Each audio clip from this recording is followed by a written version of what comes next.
નમસ્કાર દર્શક મિત્રો, હું છું રૂપલ લુણીચિયા. સંપૂર્ણ ન્યૂઝમાં આપનું સ્વાગત છે. ડીસા તાલુકાના સોતમાના ગામના પાટિયા નજીક ટ્રેલર અને સરસવના તેલ ભરેલા ટેન્કર વચ્ચે અકસ્માત સર્જાયો હતો.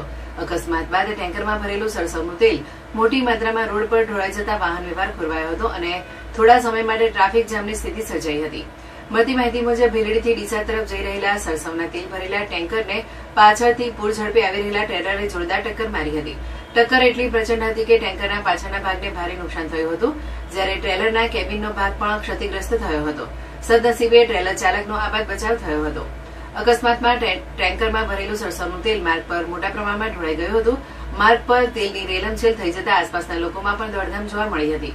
અકસ્માતને પગલે માર્ગ પર વાહનોની લાંબી કતારો લાગી હતી.